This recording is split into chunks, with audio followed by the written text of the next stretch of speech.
Well, hello and happy Turkey Day to you folks out there. You're listening to the soothing sounds of Ronnie and Ben here on Watch for Crappens, a podcast about all that crap we love to talk about on your bravs. Do you feel like I'm having sex with your brain with my sexy voice? Well, I hope you've climaxed properly and you're thankful. Because I'm sure thankful to be here. Hi, Ben. Hello. Happy Thanksgiving. Hi, how are you? How's it going? Good. Hi, everybody. Happy holidays. We're recording this a little bit before. We're doing a late night recap, pero it is time for us to travel for the holidays. So we're actually doing this out of order. We've got another couple of recaps coming for us before Thanksgiving is upon us. But for you, it is today. Well, if you're listening today, of which you always should be, because, I mean, leave your family and put me in your goddamn brain. How has your Thanksgiving been going, do you think, so far, Ben? How would you think it's going, if you could see? I think that my Thanksgiving has been wonderful so far. I cooked some food yesterday, and I was going to sleep in today, but I got woken up by my mom needed something in the closet in my bedroom, so she woke me up, and now we are ready to bring a whole bunch of food to my brother's house. That is exactly how my Thanksgiving is going. That's amazing. Well, we got in a fight about politics the night before Thanksgiving, but then we decided to just get over and forgive each other because, fake it till one of us is dead at least. And then they're going to come over to my house today because I'm hosting Canasta Day. So we're going to have Nora and Cindy and their whole family over with our family. Hopefully a good old-fashioned tontadal will make an appearance to play some cards with us. And we're going to do our best not to talk about politics, but we're going to thinly veil jabs at each other the whole time about how both of our sides are ruining the country and hate each other. So I'd imagine it's a pretty American Thanksgiving. Yeah, I love that. I think that sounds really wonderful. I think it sounds like just the best time of all. Guys, I'm so grateful to be surrounded by all these people I want to drown. Currently, due to the current political climate we all find ourselves in. But guess what? You know what? We all still love each other because it is Turkey Day. And at the end of the day, if you can't murder something and then gather around to eat it, then what is love, really? What is it? Guys, welcome to the Real Housewives of Salt Lake City. Today is a very special episode. It actually is kind of at the end. Super sad. I actually just sat on the couch squirting out salties, which didn't feel great. So that was a nice little sob I had. So thanks a lot for that, Cosby's. I know. The combination of that and then I just finished watching Real Housewives of New York.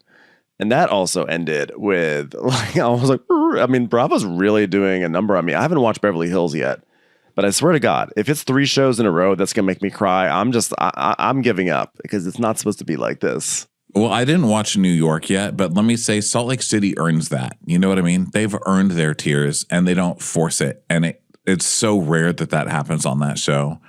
New York is just one big, long fucking trauma dump. I have not watched this episode, so I'm sure I'm going to eat my words later and people are going to jump all over me for being insensitive.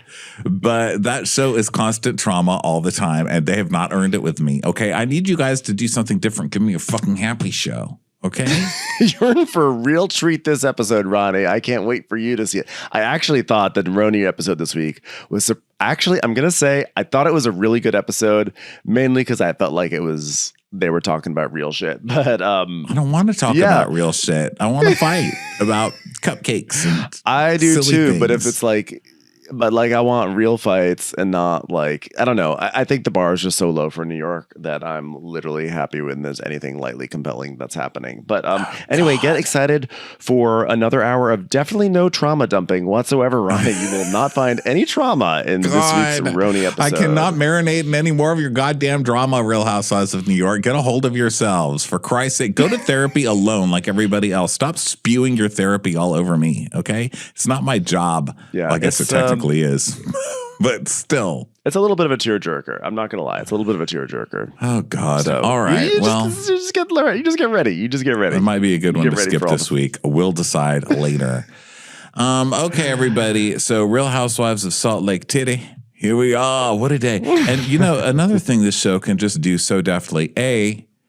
have a party in a parking lot. I mean, this show God, to this day will just be like my childhood and have your birthday party in goddamn Mascarity Park. Okay? That's where we're having your birthday. There's 20 other kids having their birthday. Their moms didn't want to spend any money on them either. So here we are at the park. And that's this whole show. But also, they can really definitely mix a drama like this last scene, which is so real and heartbreaking, and with a Troop Beverly Hills episode. I mean, it's just so good. Yeah, they really can pivot and then wedge in a Shabbat in the middle of it. I mean, they really kind of like put it all in there. They're like, you know what? America's gathering for Thanksgiving. Let us give a Thanksgiving feast of housewives to you all. You get a little bit of petty squabbling. You get some gut-wrenching drama. You get some Shabbat. You get some Jared Osmond in there. I mean, we really have all the side dishes and the mains and a turkey. And, Salt Lake City really knows how to do it. And honestly, you're so right. I mean, there is no show that does a folding chair better than Salt Lake City. I mean, I'm surprised the show has not been sponsored by those Kirkland fold-out chairs you get at Costco that you bring to concerts and picnics. This is seriously a beer koozie I swear in to your God, chair kind of a show. If they start passing around a giant bag of like Nike gym socks, I'm going to be like, they were at Costco before they shot this. I'm telling you this right now. I'm not saying I'm wearing them right now. This is literally the only Housewives ever that's just like, you know what? Guys, no one in town would let us shoot, so let's just meet and shoot in the Big Lots parking lot. It's been closed down for a few months. There's a few trucks there with some people living in it. You know, who cares? Seth will grant permission. It's okay. We're a funny fucking costume, and let's do it. It is funny. I mean, talking about Roni, because like, as you did see in the last episode ended with Uba. You know, she put together the perfect picnic in Central Park. And there's this beautiful picnic with like fake pigeons and everything and blankets and little canapes and all these things. And this one's like fold out chairs, pass around plastic trays from the Albertsons of like different like cheddar cheeses and Munster. There's like a guy cooking some beans on a big lighter next to him. You know, M&M cook like those cookies with the M&Ms in them that are like all butter and preservatives. Like the whole thing. There's like there's some Alouette cheese maybe going through, but like Alouette cheese. I always thought that was so fancy because the song Alouette, je te Alouette, or whatever it is. I'm like, oh my God, French is fancy. So or like rondelet. You know, that's a cheese. It's very fancy. That is a cheese. It doesn't have a song, so I don't really know where I'm going with that. But I don't know. Anything that sounds French, I just assume it's fancy. Well, you know, I'm on an Alouette journey right now because last week when I went to the supermarket, I walked in on the grand reopening and they were giving away samples. I mean, like Costco had nothing on pavilions last week. I mean, they literally gave me a free bag of groceries. And I walked through and there were so many samples and I was in a rush because I had to come back to podcast. I'd just gone to get like some cereal because I didn't have any cereal. And I could have spent an hour and a half in pavilions last week because they had so many samples. But one sample I did have was like a Triscuit with Alouette cheese on it. And I'm like, I don't know if I've had Alouette or not, but I am buying this right now. And I bought that Alouette and I've been eating it all week long. I love it. Wonderful. Yeah, that's great. Alouette. Well, and I did not make this artwork in honor of tonight's show, but I'm making all this Housewives artwork for my office here in Los Angeles. And I just did this Mary artwork, so I wanted to show people because it's Salt Lake City Day. What do you think? That's actually really... It's that badass. It's like a gorgeous picture of her. It's like actually almost like little Tina Turnery. It like feels... She has such contours. How did you get such contours on Mary? Is this? I did a painting thing. Did you use like an AI filter? Like a painting. Oh, you did the painting? Yeah. Mm-hmm. Well, I mean, I didn't paint it. The computer painted it. It's amazing. Yeah. Isn't that cool? God, no, I love you, gorgeous. AI. Yeah, it's like her freaky, like one of her like crazy looks. But God, she looks gorgeous. Yeah. Oh yeah, this is Crappens on demand as usual. So if you want video, go to Patreon, get that. Also, Ben's a little out of sync today. We know. Sorry, it's just it's internet connection. It's not Ben. Ben is not AI. I haven't replaced Ben yet. With AI. I'm in Katona, New York right now where I think like DSL has just arrived. So like the connection is not the strongest here. So I apologize for being a little out of sync. But the key is this. Don't necessarily look at my lips. just look at the beautiful bonnet on my air conditioner behind me. that is there to prevent frigid breezes. Focus on the bonnet, okay? When you're traumatized by the lack of synchronicity, just look at the bonnet. Just look at that little brass light over there in the corner. Just look at the bottles of Sky vodka that I put back there when I was 21, thinking that it would become a thing. Like, I'd have a collection of Sky vodka bottles. It'll be so cool. Yeah. Just look at all those things. Oh, thank you, Ronnie, for cropping out all the horrific artifacts of my childhood. That was rude. I didn't mean to do that. It's back. What's this? It's getting jazzy.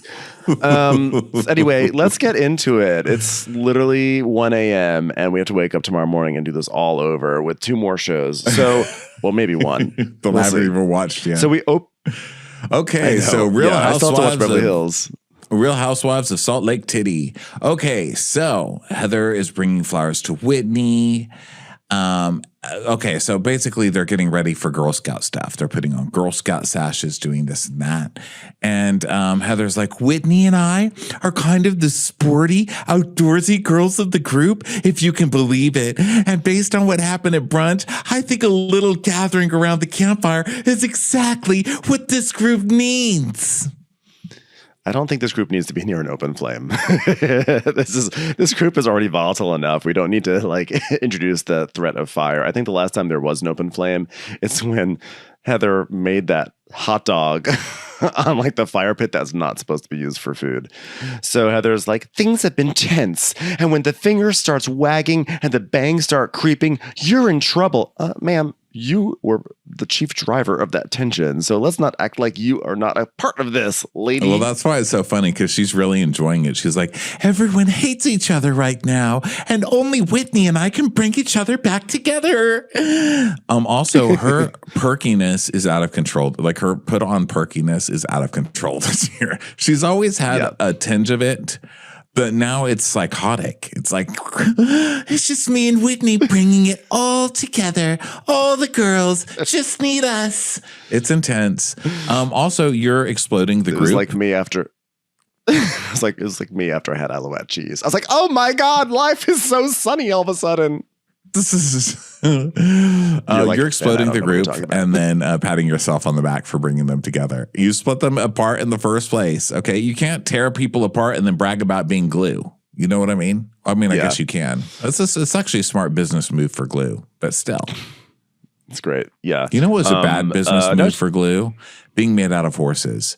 I mean, I don't know why people even still stick things together. What a horrible PR move. Why would you do that? No one wants to use something that's been, I do it, but every time I use something, even when I open a letter, I'm like, the poor horse that died for this.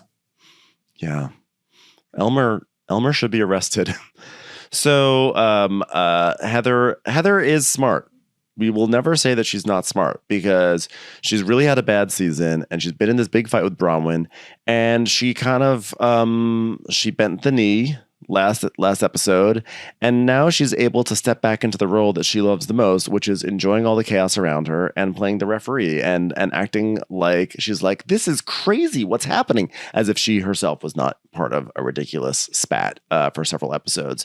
So she's going to do this whole thing, and she's like saying, yeah, when the finger starts wagging, the bangs start creeping, you're in trouble. And then we get a flashback of Meredith at Mary's brunch going, stop. So then Heather's like, we come back and Heather's like, there's no one better at Kumbaya than me and Whitney. Like, yeah, but you guys also hate each other. So there's that too. Yeah. And Whitney's like, I thought we could do some roasting of marshmallows. Yeah, Whitney. I love Whitney over there just coming up with base model Girl Scout things too. We know, Whitney, you're going to roast some goddamn marshmallows, okay? So Heather's like, I'll make the invitation. In the wilderness of life, everyone could use some skills. Join us for our version of Girls Camp. Did you just climax? Let's write the damn Evite. No. In her size 48 font. Now, the other thing is that I just want to say, spoiler alert, Girls Camp apparently is just doing a potato sack race and then sitting around in your Kirkland chairs. So I'm not sure how Girls Campy this really was. But the attire is Girl Scout chic, which I think is just Jenna Lyons, right? Just khaki. A lot of khaki.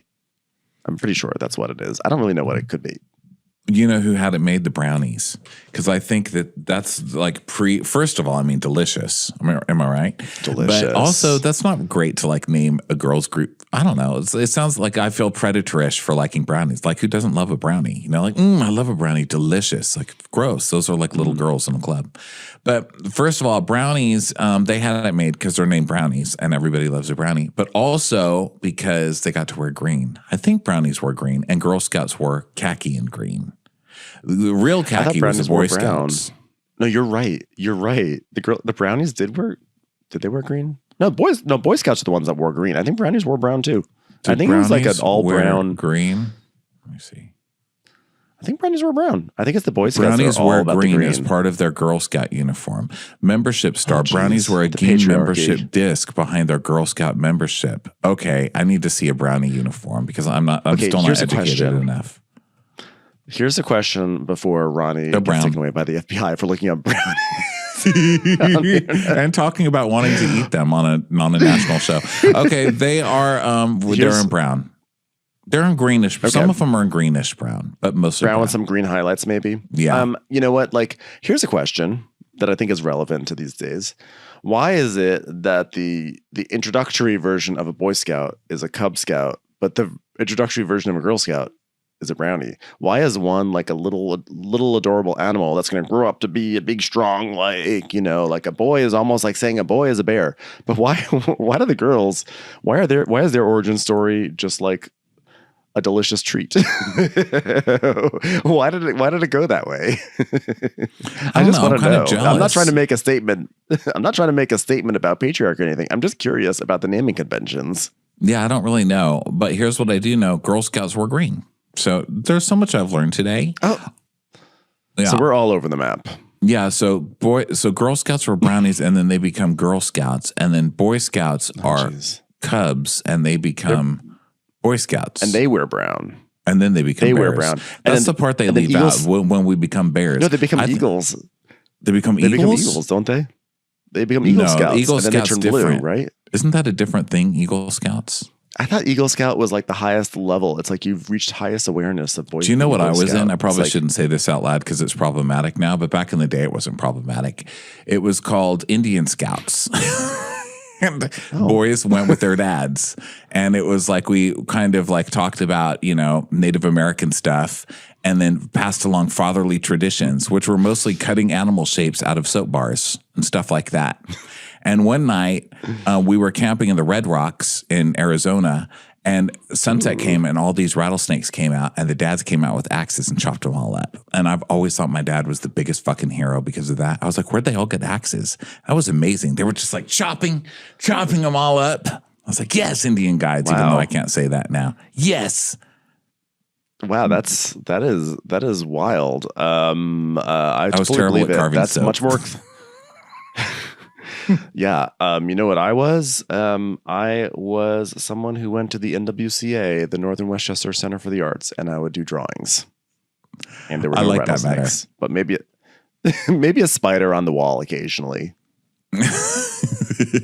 Okay, so Girl Scouts party. So Heather does that invite, and then Whitney's like, can you say bring your hills and your fills? And Heather's like, no hills, but all the fills.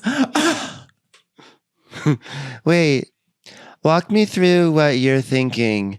What is this party again? What are we doing here? I think we should play a game called What is Kemosabe? Is it sushi? Wait, walk me through that again. Like the most Whitney phrase of all time. Walk me through what you're thinking. Can you take it from the top, please? Thank you. You know, girl camp things, relay races, team building activities, cool girls ignoring non-cool girls trying to prove themselves to the cool girls. Please, cool girls like me. Girls, not cool girls lifting up their shirts and pressing their boobs up. You know what I was thinking the other day? I'm so sorry to the audience. This is going to be 10 hours of complete gobbledygook. Walk me through what you were thinking the other day. I was thinking about how, do you remember in season 1, the fight? Well, there were so many stupid fights, but one of the fights was between Heather and Lisa because Lisa said, I didn't really know her in college. She was just a good time girl. I just know that she was a good time girl. And Heather got so upset. Like, how could you try and ruin my reputation by calling me a good time girl? What does that even mean? And Lisa said, well, it's like when, you lift your shirt. She like lifted her shirt, like being like, ha ha, like showed my boobs to people. And Heather was mortified. And then I was thinking about how when Heather got her black eye, how she and Jen were doing that, like lifting their boobs and pressing them up against the glass at each other. And I was like, wow, was that a confession? And none of us really ever got it, that Heather was confessing to being a good time girl that whole time. Dun, dun, dun. Wait, walk me through that again. Wait a minute. Whitney figuring out a mystery. Okay, so wait a minute. I solved it all. Yeah. They're doing Girl Scout stuff. So Heather's like, okay, well, after everything that went down at Mary's house, and she's like, that was bananas. I don't even know how Meredith and I can ever be in a room together again. Flashback. Stop scrolling on my phone. If you accidentally delete a picture of my newborn toddler, Brooks, I will be so mad at you. I like when they showed that clip because they showed Whitney grabbing the phone and then literally going like this with her fingers, flicking and scrolling really quickly and pinching and zooming. And then she goes, I was just trying to turn up the volume. That's not where the volume is located, ma'am. It's not pinching and swiping. I know. We and scrolling. All know. So Heather's like, well, I want Meredith there because I love her. And also because I think she missed out on a lot of this stuff. I don't think she did crafts or camping. And Whitney's like, do you think that's her problem? Is that why she's so miserable? Wait a second, I figured it out. She never did crafts. I'm not falling into that little bear trap, Whitney. Well, I love Meredith, but I don't like her right now. Can I invite Bronwyn? And she's like, oh, I don't know but Bronwyn enough to love her or to hate her, but I guess I'm going to be nice to her since I had to kiss her ass openly last week to get invited to anything again. I don't want to say I was proud of you, but I was like, Heather, that was a beautiful moment of like seeing you like willing to accept the apology. That was big, and sorries don't come to you very, almost made it, line easily. Like, I know that it seems like I just kissed her butt last week so that she would accept me, and that's probably true, but I still don't trust the bitch, basically. And she tells Whitney, between you and me, I just think she's sneaky. I want to be friends with people who, the moment I get up from the table, I'm not wondering what they're saying about me. And I don't get that confidence in Bronwyn. Or maybe Lisa or Meredith or Mary or Whitney or Angie or anyone on your cast. This is what you guys do best. Someone gets up from the table and you guys all talk shit. What are you talking about? And you do it too. Do you. What are you doing right now? You're literally leading the charge and talking shit. But we get the good old-fashioned anyway. And Whitney's like, well, I'll tell you what. I think that you two have got off to the real freaking wrong start. And then we hear dun, dun, dun, dun, dun, dun, dun, dun, dun, dun, dun, dun, and Meredith walks into a gallery and she's wearing a miniskirt and knee-high socks and she's just like, hello. I'm here to look at art. Meredith is doing that coquettish thing where she's like, hi, teenager in a gallery. Thank you very much. She kind of shimmies her shoulders. Is this 1969 London or am I just mod for the wrong reason? Now show me. Do you have any large photographs of tigers in this gallery? Because that's what I'm here for. I'd really love to just stand in front of a tiger while I have my fight today, if that's possible. I thought Mary and I had a solid friendship, but friends don't do what she did. They don't come and just start yelling at you and picking on you. They don't do that, so they pull you aside one-on-one. If you are screaming at their house, they pull you aside and they talk to you one-on-one and say, hey, you are screaming in my house, and she didn't do that. I would have expected Mary to reach out to me, but she didn't. So I said, I'm going to be the bigger person. And so she's like, yeah, I'm not going to have a childish standoff. I'm going to have an adult standoff in an art gallery. in childish clothing. A chic standoff. Yeah. So we I'm then not see going to act Mary like at a home. teenager. I'm going to dress like a teenager and act like an adult. Something must be going on.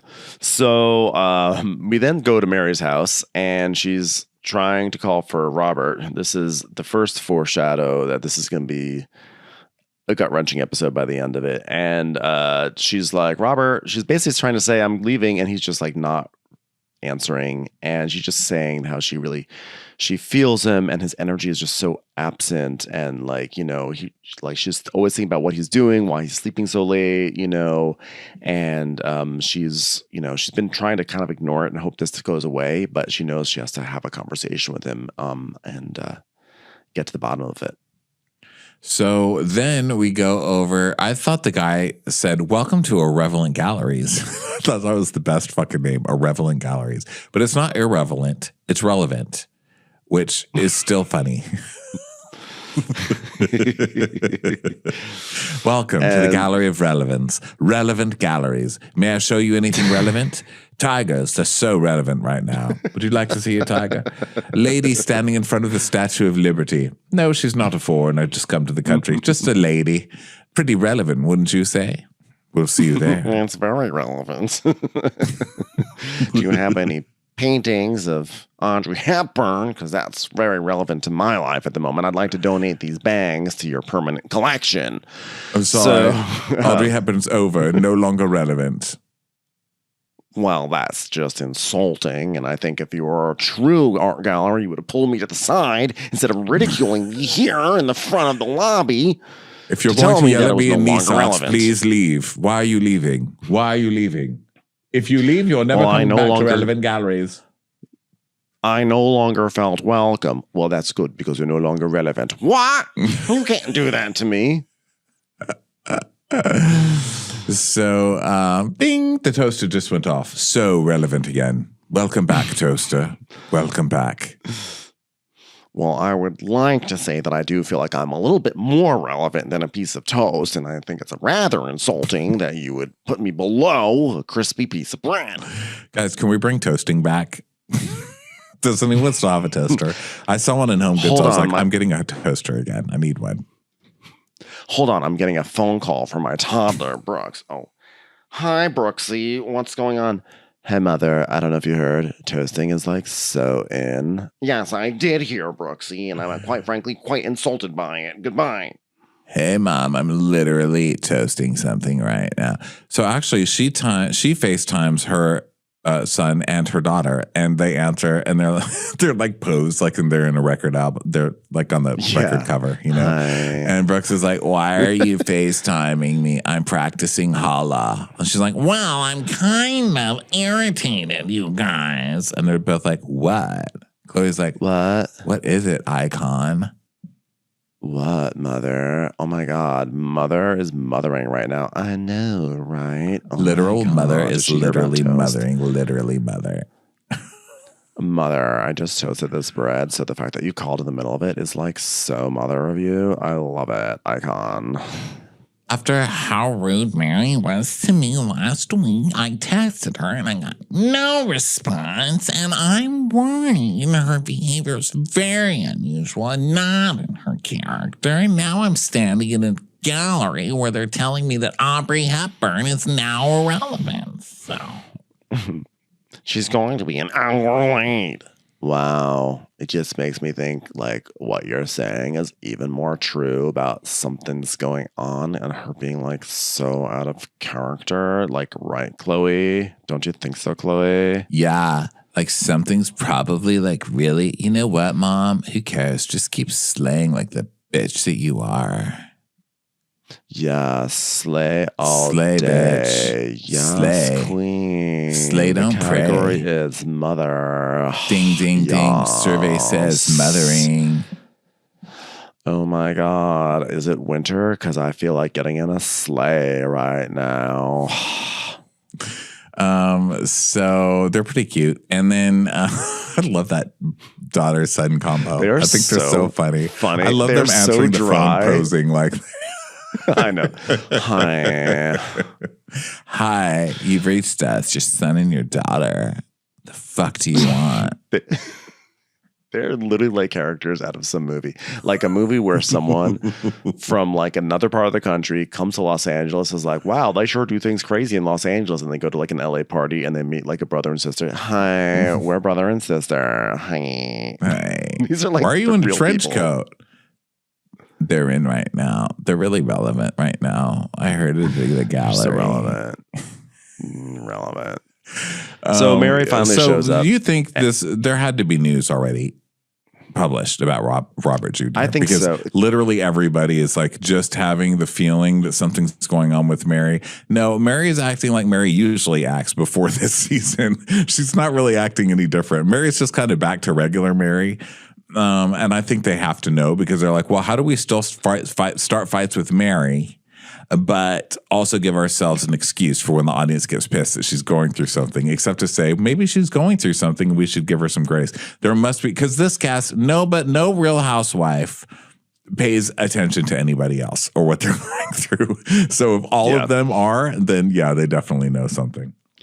I'm sure if we cross-referenced when the news about Robert Jr. and his pills came out versus like whenever this Indy race was, I'm sure people, like, the timeline will probably show that they did know about it, because they all keep saying it in a way like no one in the history of this show has gotten into a fight with someone and then reflected, wow, that was crazy. Maybe they're going through something. No one even considers other people's emotions. I think that's what you were saying. Like, like no one gives anyone the grace that, like, wow, she was being such a fucking bitch, but maybe she's going through something. So I think that they did know, literally and never. They were just trying to. I think they were just trying to like I think they were just trying to build in like okay, well, we can pull it back. We can show that we were sympathetic. Yeah.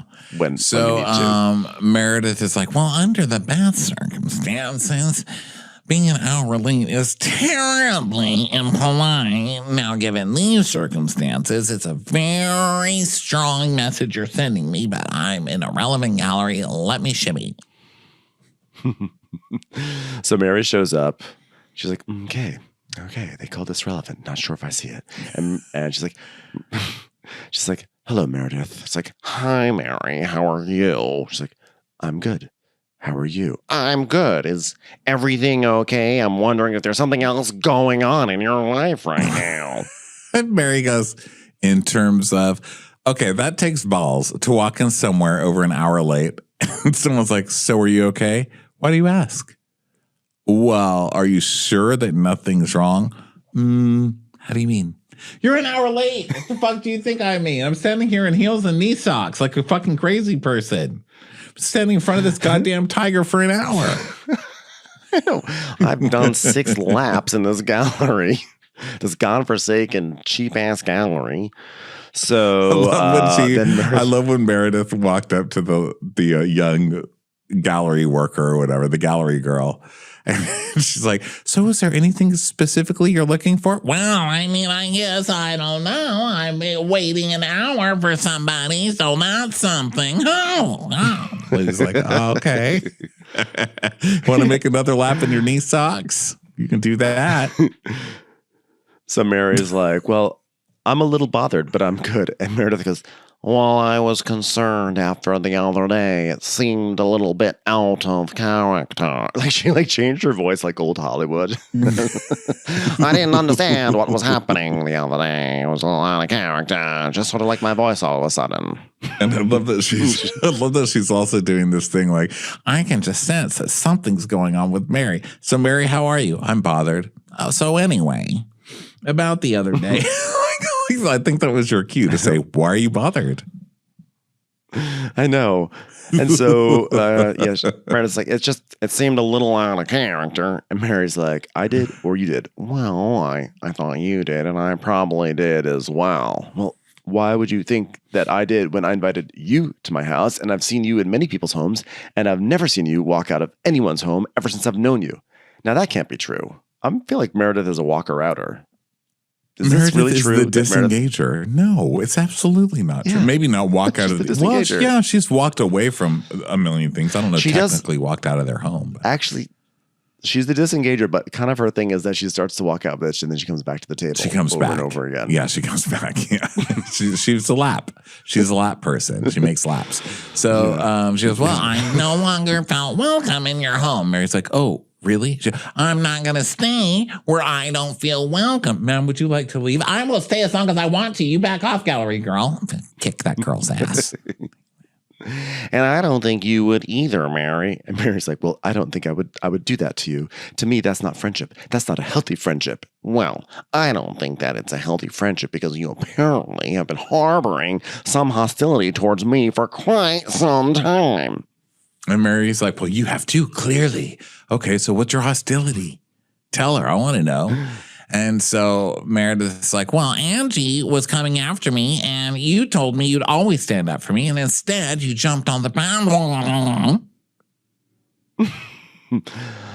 I don't jump on whatever it is that you just said, but what you did do is...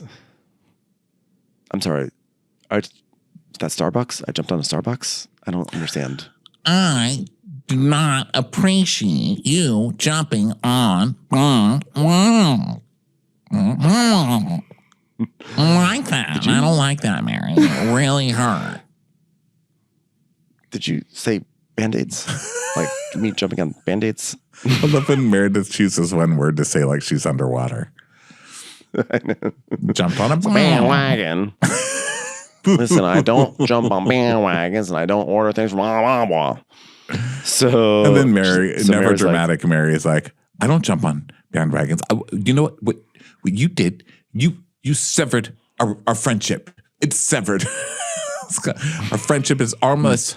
The arms are just on the floor. They're swimming, but they're not attached to bodies. They're just flopping around down there. Boxing Helena, more like boxing my friendship. So she says, you're not always the victim. You portray that. It's always someone doing something to you. You know what? I came here and I still extended an olive branch of inviting you here in hopes that we could resolve it. And you showed up an hour late. She's like, you know what, Meredith? Have a good day. So she starts to leave. She just waves her off. She's like, oh, she just waves her off. And she leaves. And she's like, well, you used me for 3 years. Got the memo. She goes, oh, you know what? Go find life. Find life. A better one than the one you've got. Tiger lady. Because watching this whole thing with Meredith carefully poised in front of the tiger is so fucking funny. Just the visual of that with her being passive aggressive with Mary.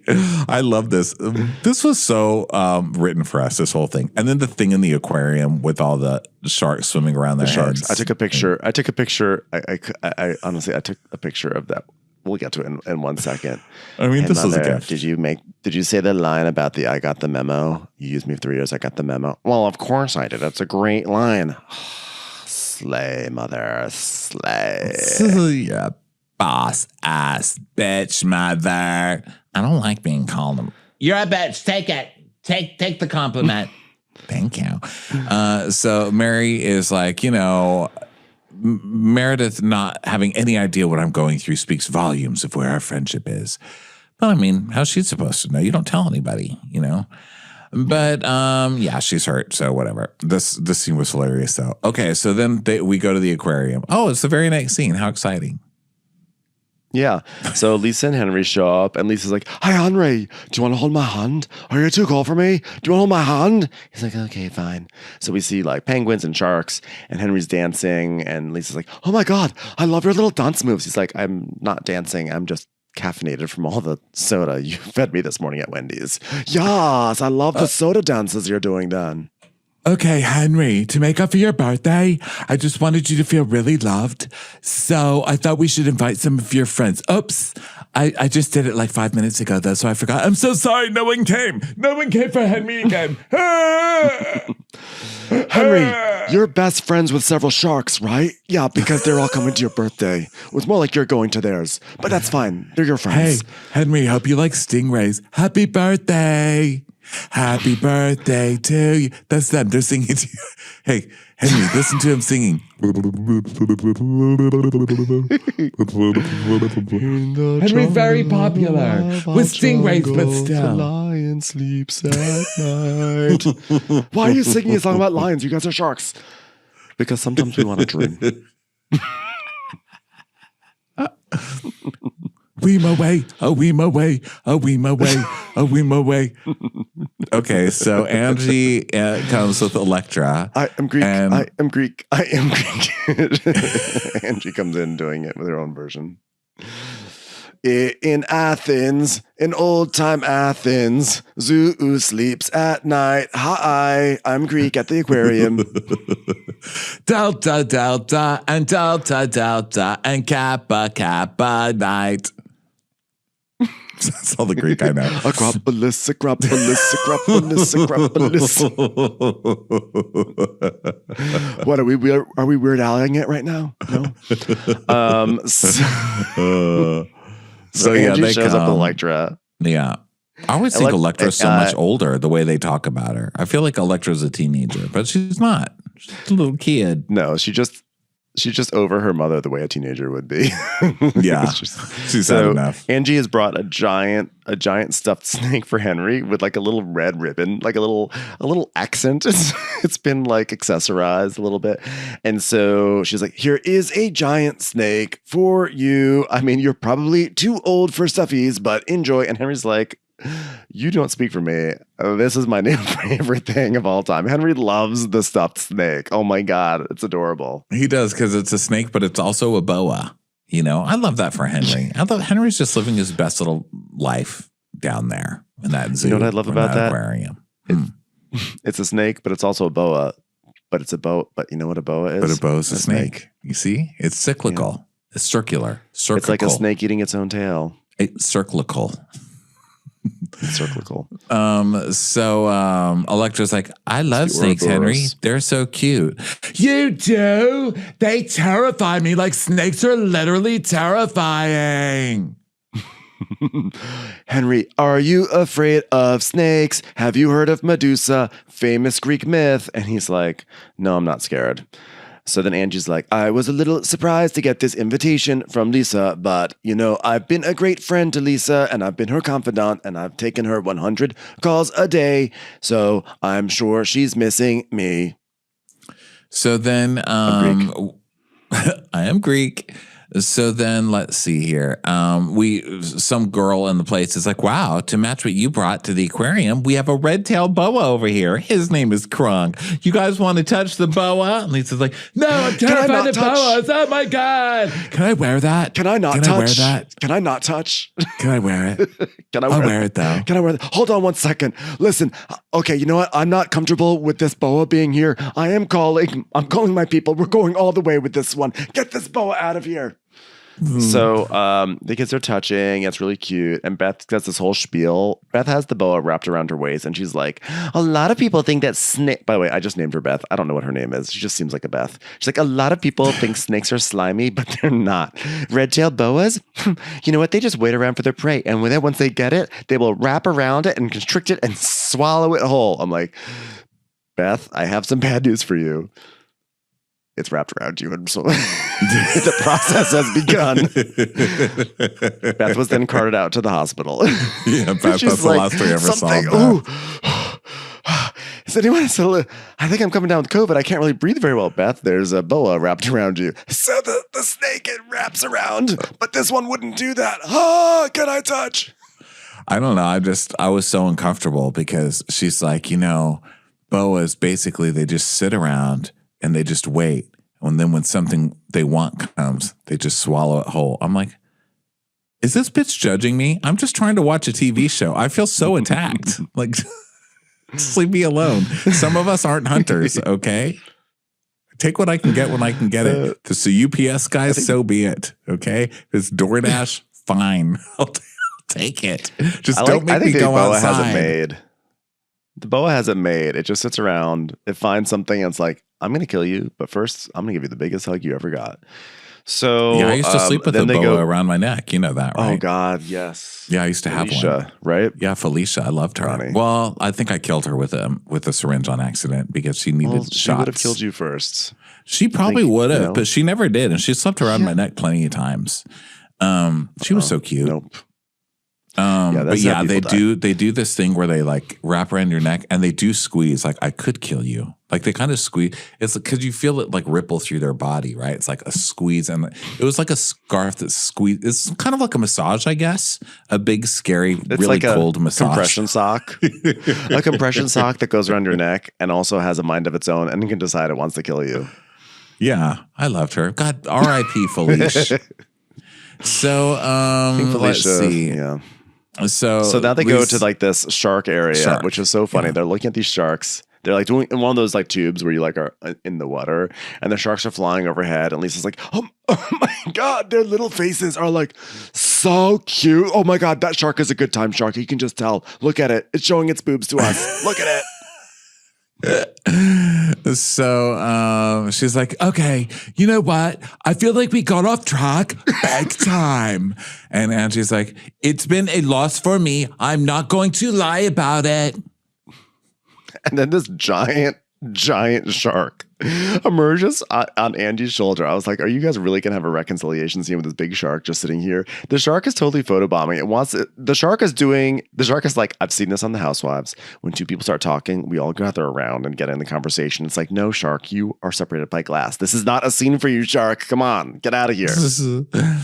And Lisa's like, it's been a loss for me too. At my Bezos party, not Jeff, although I would if he wanted to. Everything really went left.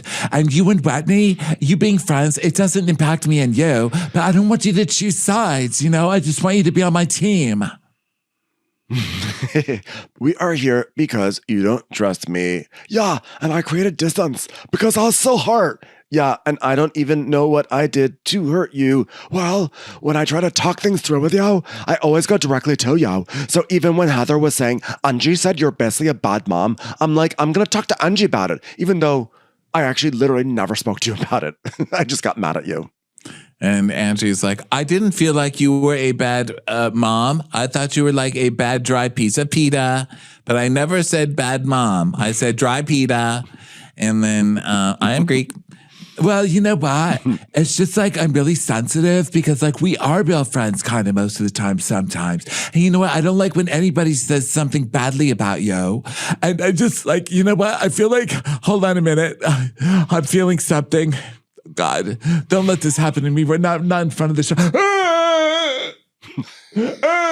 Like, ma'am, are you really going to weep in front of these sharks right now? Like, there's like a stingray going by and the sharks, and you're going to weep in front of them. You're in a public, you're in a fun place. You're at the sort of place that Cameron from Southern Charm takes her child. Okay. What are you doing right now? You could have my back a little bit more. Lisa, I have had your back.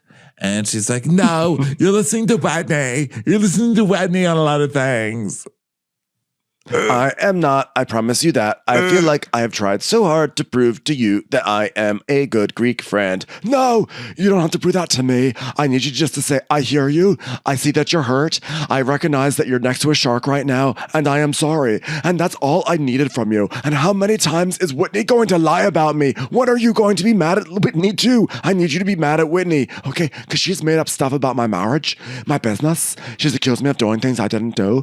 I was just like looking for you to say, hey, I've got you. It's fucking shitty. I can't believe she did that to you. But anyway, you don't have to take sides. So then don't prove anything to me. Just only stick up for me constantly all the time or I won't be friends with you. She's like, oh, okay. So Andy's like, well, I just want to say, Lisa, I feel that I could have been there for you better, and I wasn't, and I am sorry for that. I am your friend.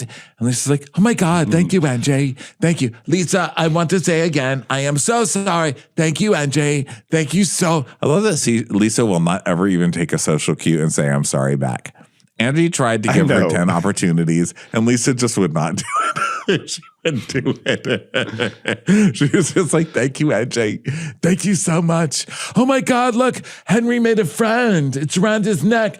That is the stuffy I gave him. Oh my God. The stuffy is crawling away from Henry. Poor Henry. Even the stuffy hates Henry. Henry! Lisa, I do love you, but I also need to be treated differently by you because I am super sensitive when it comes to friendships. I want to share something with you that I learned how to do after watching Real Housewives of New York. This is called trauma dumping. I think growing up, there were times when my mom was having her struggles, and I probably didn't always feel safe. When something is chaotic, I get really quiet and I try to stay calm. And when you get elevated, instead of saying what I want to think, I shut down. Now, this is all very moving and sad and everything. However, I would have loved a montage of all the times Angie definitely did not shut down and get quiet when she was uncomfortable. I mean, it's like, you are a trampoline with eyes. Yes. Like Angie is the first person to do that. Like she stands up and she does that slow point, like she's in a musical theater. She's like, now you be quiet, you be careful what you say. I'm doing a slow point down and then up again. So I definitely like her backstory is very tragic and very sad. But Angie, I think you need to look at the footage. You go at it. You definitely do not stay quiet. Well, it's interesting what she's saying because she's basically comparing Lisa to a completely traumatic situation and saying like, my mom's addiction issues, assuming that's what it was. I mean, I think that's what she's talking about. But saying like this, being the child in a situation like that and having to stay calm while the adult in your life is so fucking chaotic that they're traumatizing everybody around them and you're the only person. Like, I'm so traumatized that whenever I meet people like that now, I immediately jump back into calm mode. It's just such the ultimate diss. It's like, not even, she didn't mean it as a diss. It's just funny that's, because it's so true. You know, I grew up with stuff like that too. And I tend to get like that in situations too, where I act like this most of the time. But if I'm ever in a situation like that, you do jump back to childhood. But it's just interesting that it's Lisa, you know, that's the embodiment of that, because it's just so cartoonish. You know what I mean? And usually traumas aren't fun. Like reliving traumas are not fun. I mean, this whole night I've been crying, reliving fucking traumas from this show that this shit brought up. And just watching this, and I'm like, but this is the most fun trauma ever. I love this show. Like having that be the representation of your trauma, Lisa Barlow. I mean, I love that. I'm going to transfer all my trauma onto Lisa Barlow. I think you can, Ronnie. I think that actually I would not be surprised if Angie's like, if what she's saying is that she shuts down in these situations. Like I'm not doubting her because, you know, I believe it. It's just funny because so much of what we've seen is her kind of like going at people so hard. But part of me feels like if you go back to season 3, when she first showed up as a friend of, and the way Jen was so terrible to her, and she just kind of like took it, like she got like, Jen poured champagne on her head at one point as like a gag, and Angie just kind of had to take it. I feel like you see what she's talking about there, and part of me wonders if one of the reasons why Angie is always so clunky and hilarious, and when she confronts people, she's so over the top, is that she's not used to doing it, and she's like, well, I'm on TV, I gotta do this, but she's not used to it because she shuts down, so she's like trying to do this confrontation, and it's coming out all herky-jerky and strange and over the top. Like it actually would make sense to me why Angie actually, I just think she's from what I, and this is so weird getting so dime store pop psychology on this, but I think that what she's saying is, you know, she's talking about when she's on the phone with Lisa for hundreds of hours and just dealing with a personality like Lisa who's just sucking the life out of you, and she's just very calm and very patient with somebody like that and kind of letting them do whatever. I think when we see her fight, what's so funny about it is that she's basically fearless. I mean, have we seen her cry, like break down and cry? Or like she's jumped in like pretty fearless where she did not give a fuck. And she probably learned that from being raised by a crazy person who was always losing their mind. I don't mean literally crazy. I just mean a chaotic person. Yeah, right. She could put up with Jen Shaw. She could put up with personalities like that. So I think that's probably kind of what she means. And so she's just telling Lisa like, you know, listen, you're chaos like my mother was, but the problem is you have to like, I have to talk back at some point. You're just going to have to fucking deal with it. But Lisa's not really hearing that. She's just hearing the I'm sorry part. So she's just acting like she got free Frosties for life, which she actually did. And would you really ever cry if you got free Frosties for life? I wouldn't. Maybe of joy. So Angie's like, you know what? I just realized the Greek word for fish is tzadi. So I'm tzadi. You're a fish? No, think about, listen to the word, sorry. Oh my God, I can't believe I just got apologized to by a fish. Henry, I'm sorry that snake hates you now, but come over here and talk to this fish. It said it's sorry to me. So now it's morning, it's camp day, and Mary's picking out pants for camp day, and now she's telling us that, it's been a few days since she's talked to Robert Jr. He's never home, and he's been locked in his room, and she's like, my Robert used to come into my room every day and sit on my chair and talk to me, and we'd have like a daily debrief, and it just seems like those days are coming and going, and there's no Robert. And she says, I look at him, I see my baby, and I just want my baby back. And I'm like, oh, this is so gutting. This is so gutting. It is, but I can't be the only person who said ribs. Same. I mean, I'm like,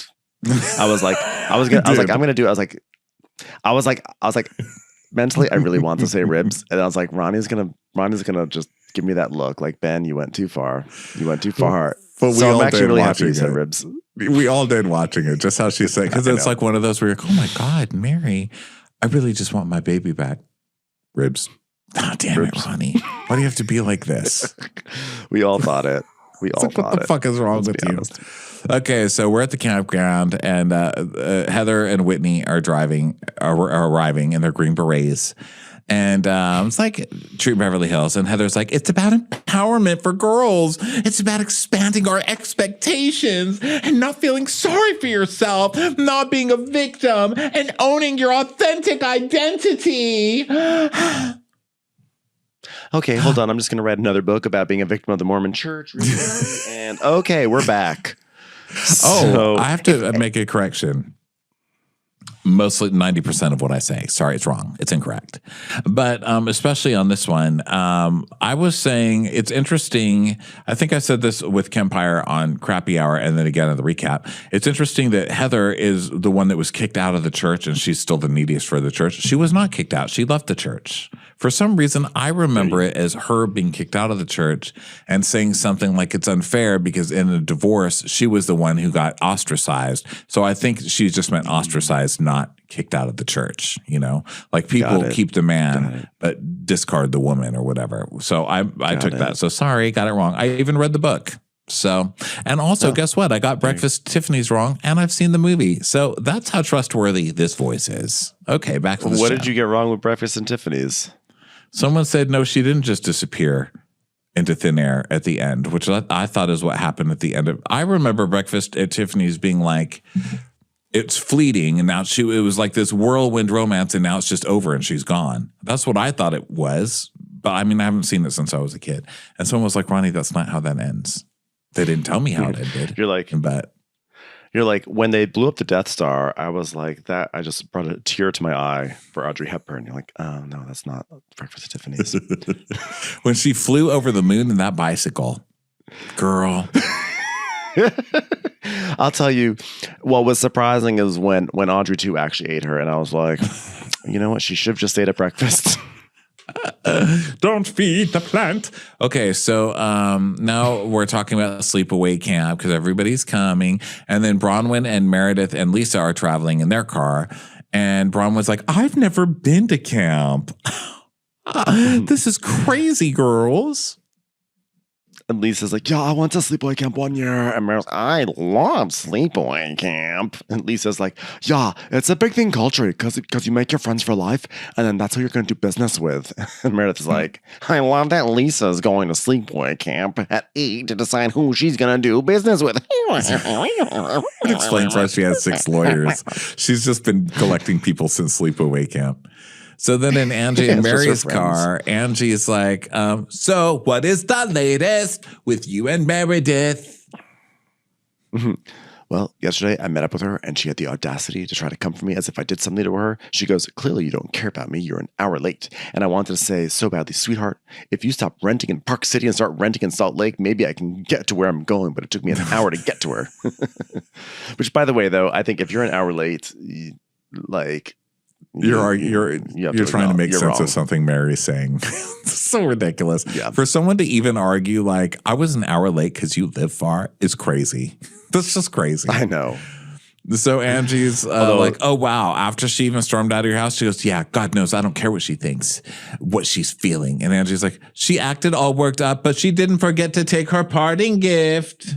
And then we see Meredith like, I am leaving. How dare you? I will take this gift. This is a lovely notebook. I will be writing about bath bombs in it. It is a classic Bravo move. I mean, we saw that on Miami last season where Alexia and Marisol were like, okay, well, you know what? Anna's going to be at this brunch. I'm not going to stay here for Anna. I'm not going to do that. I will not be here. Okay, and here's my bag. You can put my complimentary jeans will take my bag and jewelry in here. Also, you know who's the worst at this? Teresa Giudice always does that. She'll be, yeah, fuck you, fuck all of yous. All right, fuck you. And she takes all the bags. She goes and just like picks up all the gifts. She did that this season. So that Angie is like, I mean, I thought she was going to take your Armani statue on the way out too. And Mary goes, where's she going to put it, Angie? In the Airbnb? And Mary just keeps on hammering Meredith on the fact that she's a renter. So then we go over to Bronwyn, and Bronwyn's like, you know, the last time I saw Mary was at her house and you left. And Lisa's like, yeah, she kicked her out. Well, normally I wouldn't have ever even reached out to Mary, but I thought with my Shabbat dinner and the bat mitzvah coming up, I should reach out and see if she want to join the bandwagon. But I should be a big person, and I don't want to be a part of something that's important. Don't want her to not be a part of something that's important in my life. So, you know, but she showed up an hour late, and she says, I severed her relationship. Oh my God, how did you sever your relationship? Well, because I leave her house, I didn't leave anybody else's house. So she got very upset with that. And Lisa's like, oh my God, but she hurt you. I said, Mary, you hurt her. You hurt her, Mary. Look at her. She's very, very hurt. She's probably going to be in knee socks the rest of the week. I was in knee socks the rest of the week. Oh my God, I knew it. And then she told me to stop playing the victim. And I said, I am not the victim. Hold on 1 second. PTSD from the time last year when we crashed into a snowbank. Hold on. So then Mary is saying that her friendship is just one-sided. And Meredith is self-absorbed, just like Lisa. So let's say a prayer for her. I was like, ooh. I love when people say, I'm praying for you, because not only does it mean fuck you, but when a preacher says it, it's like a triple fuck you, because their job is literally to pray for you. Yeah. I'm like, I'll be praying for you. So that's like someone at Home Goods, like who doesn't like you, being like, oh yeah, well, I'll be checking you out later. It's basically Wendy's mom. You're in my prayers. So Bronwyn is, meanwhile, Bronwyn's being messy. She's like, so when I got a text from Heather and Whitney together, should that surprise you guys or no? And then, well, I was surprised I was even invited by Whitney, but go on. I just want to throw that in there. So Bronwyn's basically saying, like, you know. Oh, she does in her Bronwyn way, cousins. Though. She just like tilts her head. I know they're cousins. Shakes her mom hair a little bit to the sides, her soccer mom hair. She's like, yeah.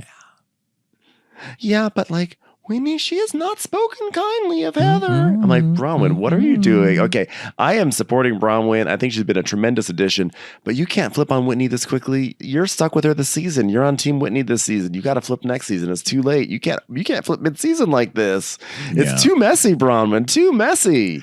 And Lisa's like, well, it seems like she's the two-faced one. And Bronwyn goes, well, maybe we're both a little bit two-faced, but I'm not the one hosting a party.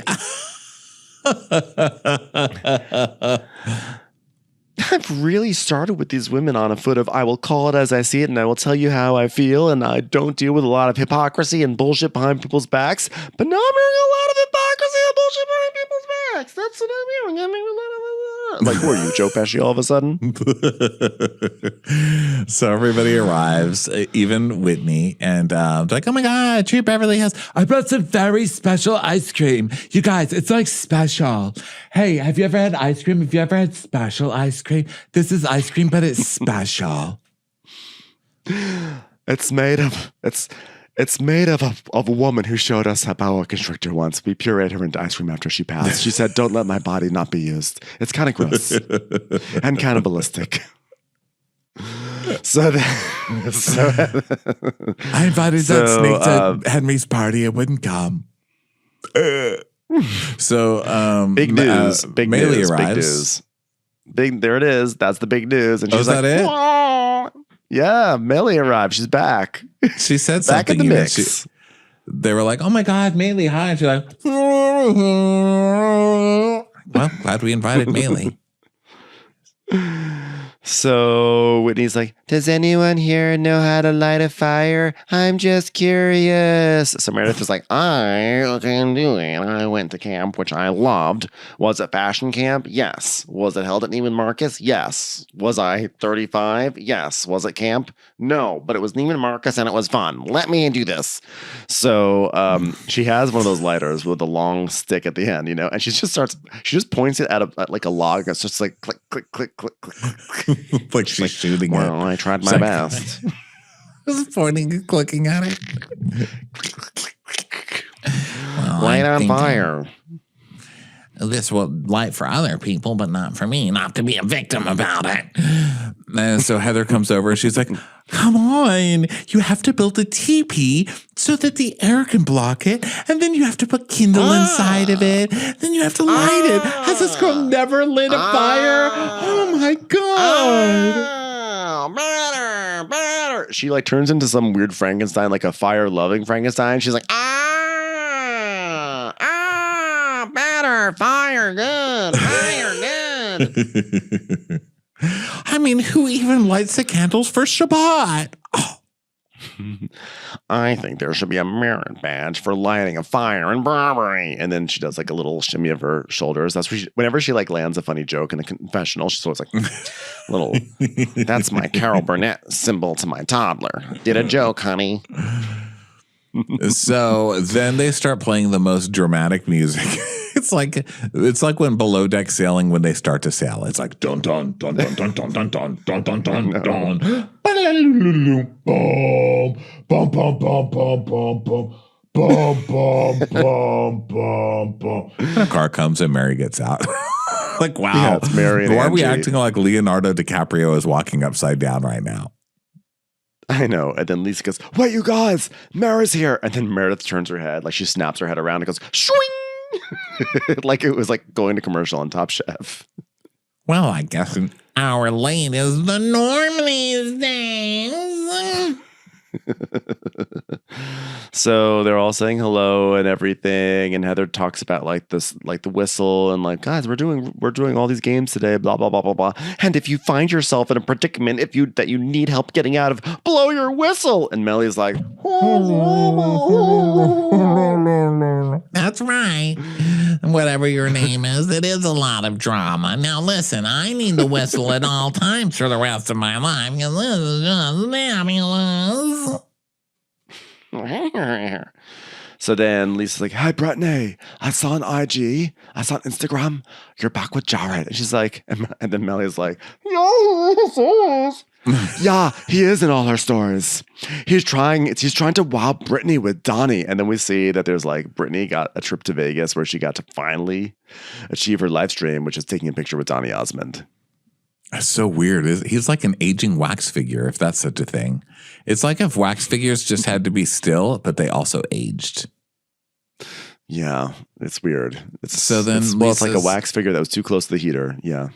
Yeah. And the heater had hair on it and it just fell onto the wax. It's very weird. Very oddly placed hair. It was weird. It was weird seeing him. Glad he's still with us, you know. He's a national something. Okay, so Lisa's like... yeah. So Lisa's like, he's literally like back. It's like, here's Donnie. And you know what? Like, Donnie is so cute. If you were dating Donnie, I'd be so happy if you were dating Donnie. Donnie. And Rome's like, oh, she's not dating Donnie. She's just getting as close as she can to Donnie. Brittany's like, oh my gosh, I am not a fame. Or have you ever seen the wolf cry to the blue gold moon? It's like, oh, okay. Congratulations, you were in Pocahontas in Japan once. So, which I still advise people to watch that video because it's hilarious. So Brittany's like, guys, Vegas was awesome. He said he really, really, really loves me. Well, actually, he said, hey, can you get me some more shrimp cocktail from the buffet? But I know that's his way of saying he loves me. He wouldn't ask some stranger to do that. He only tells people he loves to do that. So I gave him all the shrimp I could find, a big pile of it, and some cocktail sauce on the side. We're basically getting married. And Mary's like, wait a minute. Donnie? She goes, no, Donnie's married. And she's like, oh, well, Jared and I are doing better than ever, everybody. Wait, hold on. I'm so sorry. Go back to what you were doing. Okay, let's do this again. Everybody, Jared and I we're back together. It's official. He asked me to be his girlfriend over a shrimp cocktail. Well, I mean, I assumed it was him asking me because I did bring him a shrimp cocktail. We're married now, pretty much, I think. I'm not sure. Don't ask him. But it's pretty serious. Might be pregnant. Wait, I'm sorry. That's a separate announcement. We'll talk about that later. Well, he did ask me to bring him a plate of prime rib. And, Eve was made from Adam's rib, so that's a pretty good sign right there. And prime numbers, those are special numbers. So I'm pretty sure we're getting married now. So then the producer's like, so are you guys gotta get back together? She's like, oh my gosh, Lori, why would you even ask that? Like, no, I've gotta move on. He's darling, but it's like a hamster wheel, a gorgeous Osmondy hamster wheel, and we just can't seem to stay broken up. Oh my God. Oh my God, Brittany, your youthful love is just so entertaining. It's like so engrossing. So, bless her heart. So then Brittany is, she's like, oh my God, guys, listen, I don't even care what he was doing when we were broken up, okay? Because I was dating like 10 guys. And they're like, whoa. And Lisa goes, I'm doing none of them, right? She goes, well, yeah, because I date BYU style, which means you just kiss at the end of the date. Am I right, everybody? Do not call me slutty. I'm going to be really mad if anybody does. So Heather's like, oh yeah, she's doing all the soaking and the docking. And then Heather explains soaking and docking for those who have not heard about it. When she describes it as it's 4th of July, you take your bun, you separate it, and then they go and they place the dog in the bun. Okay, soaking is penetration without motion, but you can't move. And because if you do, whilst you move in the middle of a soak, it becomes sex, which is outlawed. This is crazy. So why were you talking about that this week? Was it because of this episode? I don't know. You saw I talked up, about it. I talked about it somewhere. I think maybe I talked about it on a podcast I was on. I definitely talked about it recently. You talked about it with I think me. It was on this. I think I talked about. Yeah, did I talk about? Was it you who I talked about? I don't know. Well, yeah. I don't know what I'm saying to anyone. I probably told my parents. I was like, Mom, Dad, have you heard about soaking? But yeah. But I erroneously, much like Brooks Marks himself, I thought soaking was what we later found out to be jump humping, which is that you get into a soak position and then someone jumps on the bed to make it move. But it's apparently just the mere act of insertion. So what is soaking and what's the docking part? Did she get to the docking? That is when you only have to use one cable to do it, I think. Docking is where you put all the cable. penises into one vagina, and then that vagina plugs into one penis. Yeah. No, I think that soaking and docking are the same thing. Oh, okay. It's like a double. You soak the thing that's docking in you. Probably. Well, it's kind of like, yeah, maybe the docking. Maybe like if you're the man, you're soaking because you're putting your dick in and you're just soaking in vagina. Whereas if you're the woman, the vagina is docking because it's attaching onto something. I wonder if the docking is as dramatic as it is on Below Deck, where they're like, oh my God, all right, we're pulling it in. We're pulling it in. That is soaking. That is definitely soaking. All right, get a little to the left of that lip there. We're almost in. We're going to die. We're all going to die. This penis is going to die. This is a $20 million penis and we're all going to, we made it. We're in. All right, everybody, we're docked. Let's just sit here and get soaked. Emma's on the penis. Well, that was insufferable. I'm going to have a cigarette spray. Is there smoke coming out of your vagina? You got time to soak. All right. Is there a deckhand that just got fired out of your vagina? It's walking away with a backpack. Why is there an ovary riding up a mountain on a donkey? Because I told it to get the fuck out of here. That's why. Why are there so many crates of produce going into your vagina? Oh, we're doing provisions. Provisions on the penis. Okay, if you don't watch Below Deck, none of this makes sense. So, Heather she tries to explain to the producer what it is. And she's like, well, I can't explain it. Only the good Lord can. But if you were to tell that to your religious leaders, they would say, was there thrusting? Was there pumping? Was there an orgasm? And if you could say no, no, no, they would say, go with God, young lady. Go with God. It's almost like Mary jumps in to Heather's talking head segment because she just tells everyone, I'm bored. Can we do something?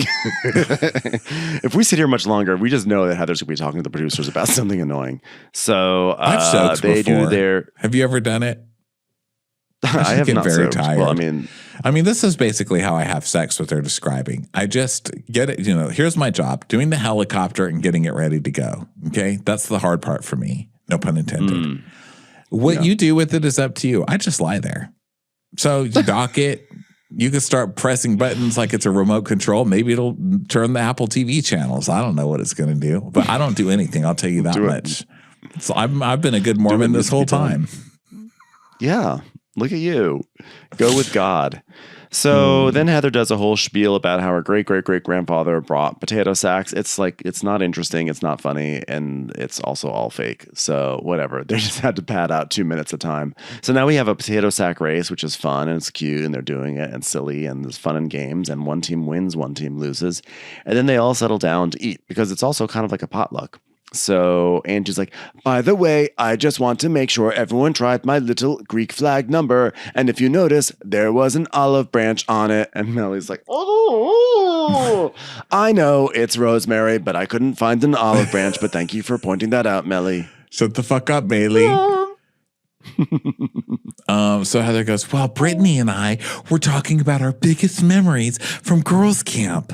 And so we were wondering if you guys could share your biggest memories from girls' camp. And Brittany is like, oh, my favorite memory? Not you, Brittany. You were just already talking about it. I know. She's like, the second day before testimony, you go into the wilderness by yourself and you sing all the Sondheim songs you can remember. And Heather's then like, you wow, come back with a man. They interrupted this story, but you know that Brittany's like, and then that's where I met my first camp counselor that I dated. Because I don't believe Brittany has any story having to do with her doing anything alone that doesn't involve not finding a man in it.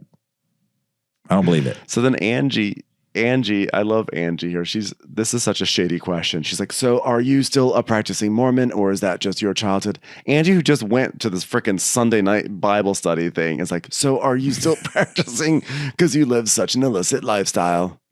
I think when you're leading the choir song in your living room and you're doing the choir conducting with your fingers and you're doing the like kind of old lady in church voice where you're like, when you slow down your vibrato that much to just sound as Jesus-y as possible, you're still practicing, Angie. Yeah. So Angie's like, does your bishop know that you drink? And because it's not against our Greek religion to drink, and we take communion, by the way. So I was super taken aback when you got upset at me for bringing a bottle of wine when we all know you're basically an alcoholic. And Brittany's like, well, I just thought it was odd, and I felt like you just did it for show, but I wasn't meaning to shame you. In the moment, I just thought it's odd. I mean, why would she do that? And by the way, Jared and I are back together again. Okay, go ahead. Do you have any more questions?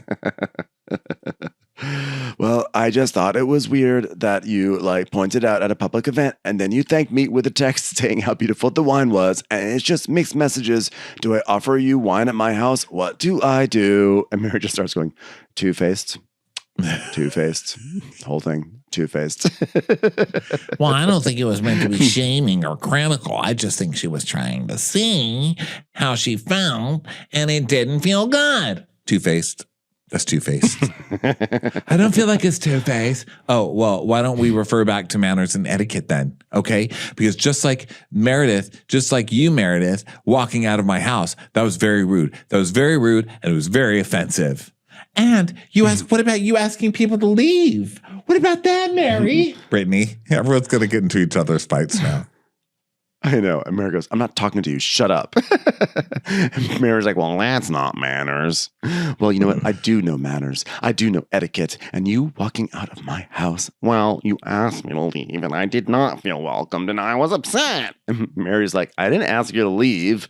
I was talking to both of you and I was just talking to you and Angie was screaming and you were screaming and I was telling both of you to be quiet. And if you can't be quiet, you can leave. You can leave. I mean, let's not forget, I am totally on Mary's side about this. They were screaming at each other and Mary was trying to bring them together and they were ignoring her and she was trying to broker a peace and she got frustrated and she's like, if you're not gonna listen to me, then you can get the hell out of here. Well, then bye. Then you can't get mad at me. Yeah, you gave me the option. Right, but like she wasn't just kicking them out. She was basically saying like shut the fuck up or you're gonna have to get out of here. And then Meredith is like, well, she was cornered me and belittled me and out of nowhere said I should leave the house. And it's like, no, it was because you were acting. She was trying to settle you guys down and you were fully ignoring her and she was the host. And so Mary's like, and you don't find that rude? And Meredith is like, well, let me put on my little crown of Brooksies. A bunch of flames going around. I could say that because I'm his mother.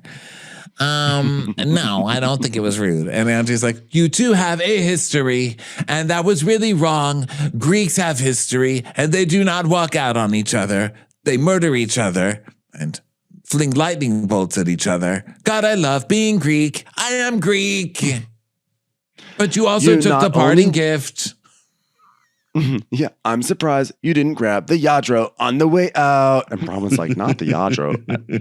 I had to look that up. What is that? I had no idea what a Yadro was. So it's actually spelled Lladro, but it's pronounced Yadro, and it's like little figurines, like those little like little figurines, those like tchotchke. I like that Angie changes up her joke for each shot. I know. You know? It's like on a sitcom when they do different takes, they have to change up the joke a little bit to make sure the audience still laughs. She's a real Lisa Kudrow at that. So Meredith's like, well, I'm more happy to return the notebook if you don't want me to have it. I mean, I grabbed my stuff and it was there. I mean, it was a quite lovely notebook, so I took it. And she's like, if you don't want to address it and you think you're right, then we'll leave it at that. And when he's like, yeah, Marriage is a grudge holder for sure. She's playing the fucking Lisa game. That's what's happening. Whitney tried to jump in and then Whitney. Bow, bow, bow, bow. Whitney, stop singing the What's Happening theme song. You just only have to say it. You don't have to sing it too.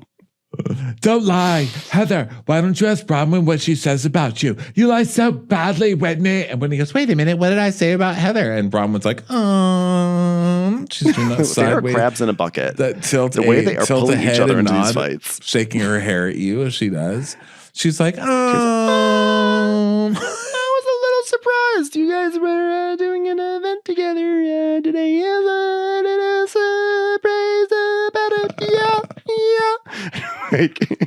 So now Whitney jumps, just so you're paying attention because it happens so quickly. Whitney jumps in to take over the fight and then brings Lisa in.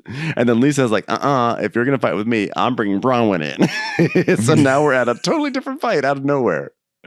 Wait a minute. What does Whitney say about me, Bronwyn? Well, she thinks you won't have your back because you'd rather be friends with Lisa.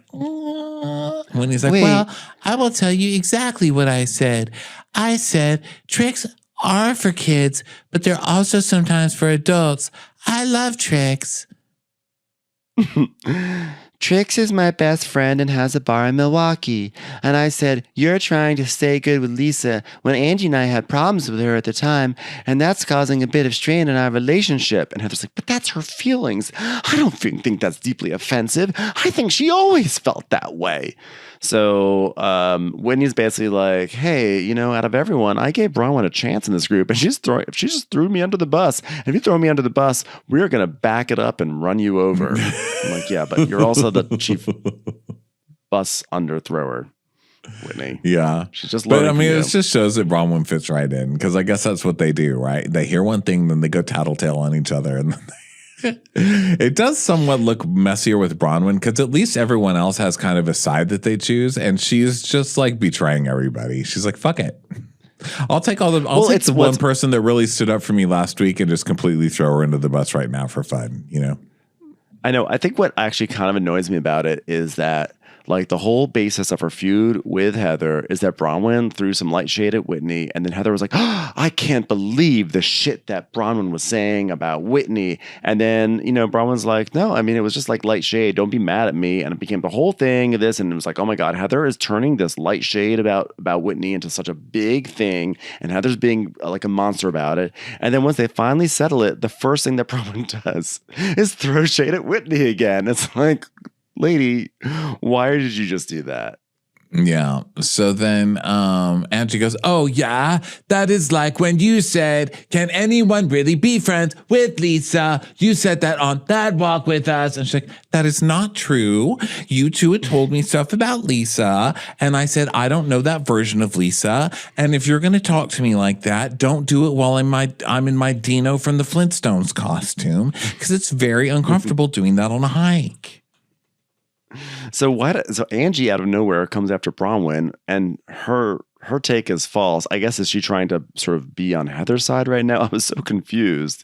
And yeah, Bronwyn's like, "No, I said I don't know that version." And Angie's like, "Oh, fucked me over. Did I say Lisa fucked me over? You know what? You should borrow Meredith's hearing aids, turn them up, and hear me one more time, Bronwyn." And Bronwyn's like, "I don't need Meredith's hearing aids because I got two right here. Let's go." Wait a minute, that is very offensive. Making fun of my disability. We're making fun of impairments now. Wow. You know how hard it is when you have an impairment raising a toddler. So then even Heather cracks up. Even Heather's like, I was wow, dying. I was dying when Angie said, I died when she said you need to get Meredith's ear. It's crazy. So, of course, Meredith is going to make it a march on the Capitol about it. I love it. An impairment. So Bronwyn is like, "This is what they said. They said, 'Lisa, you have come repeatedly for people, and I will see.' And I said, 'I don't think I will see.' And Lisa goes, 'Yeah, you won't see that because you're lying right now.' And Whitney's like, 'I am not. Don't call me a fucking liar.' 'That's a lie, Whitney. Don't lie.' And then Mary's like, 'Wait, I was the one who started this fight. I'm coming back in.' She's like, 'It's true. It's not true. It's true. It's not true.'" Now Lisa's just arguing with Mary. She was yelling at Whitney one moment, and then Mary steps in, and now she's just yelling at Mary instead. Mary's like just so unpredictable. They should have learned a long time ago not to even fight with Mary, because it never makes any sense. And Mary just comes out of nowhere and she just berates you and then leaves. Like she literally, you can't win a fight with Mary. She doesn't use any kind of logic. She just like sits there and like just shit talks you silent, And so, but they do it. I can't believe Lisa. I can't believe, because we've seen Lisa go through this with Mary a million times. But Meredith, I thought Meredith was smarter than this. This is not a fight you want.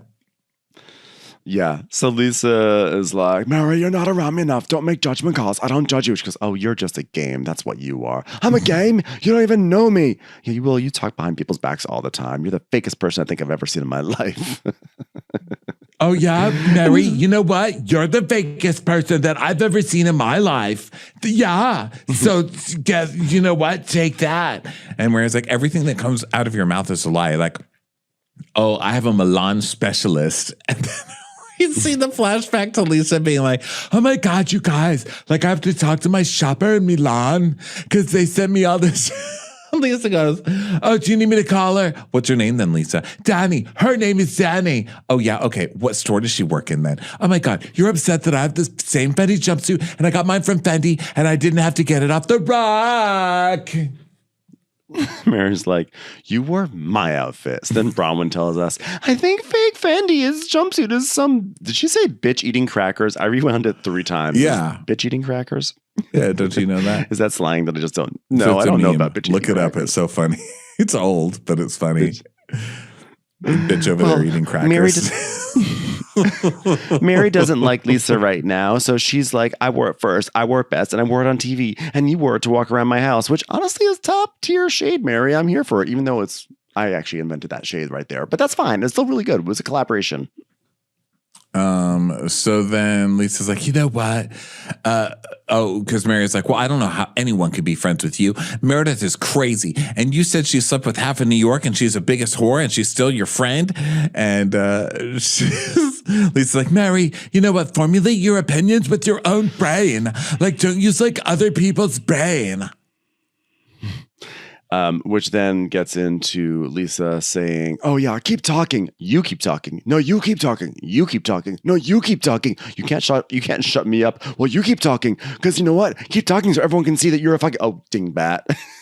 Yeah, Mary's like, you dingbat. No, you keep talking. You keep talking. You keep talking. No, don't talk to me. You don't talk to me. You don't talk to me. What do you want? Do you want talking or no talking? What do you guys want? So then Mary's like, I don't have time. I don't have time for this. I don't have time for people starting fights with me. You started this. Mary literally started this. She's like, I don't have time for people starting fights with me. So she starts crying, basically, because she's got a lot going on. And when he's like, hey, I think we all need to chill for a second. Everyone take a deep breath and then speak clearly one at a time. I'll start. You exploited my vagina. And Meredith's like, well, I think making fun or lying of any disability, whether it's my hearing or my knee socks, that's very wrong. It's very wrong. And I find it highly offensive. Period. I wasn't talking about your hearing. Well, you said Meredith's hearing aid. That's me. Is it possible you didn't hear me correctly? How dare you? And I like the see? Auntie doesn't even apologize. She just goes, but she needs hearing aids.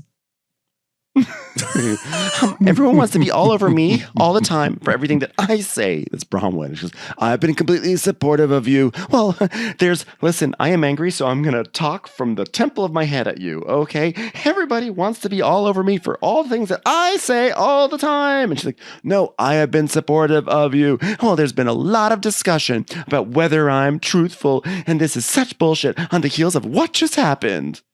You started it too. What are you even talking about over there? And then Andrew's like, oh my God, everybody shut the fuck up except Lisa and Mary. You should shut the fuck up too because this had nothing to do with you, Bronwyn. She goes, oh, this is some bullshit. This is some absolute bullshit.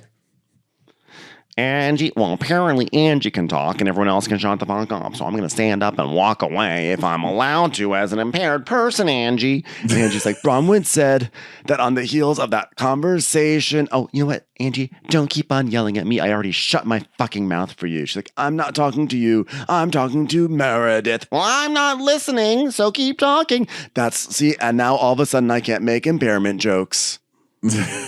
And Bronwyn's like, say shut the fuck up one more time and you will never see me again. Oh, God, what a threat. And Andrew's like, Bronwyn, I've been nothing but nice to you except for telling you to shut the fuck up. So everybody gets up and Mary goes, should never have left my house. Mary's like, look what you've done. They never even get to another event. They just all stand up and like, we're going home. So now this would normally be fucking crazy. I love this show. It's so nuts. It's crazy. And then we now are going to go to a Shabbat dinner. So it's a day later. We're at Meredith's house. People are showing up. It's like a whole new episode has begun.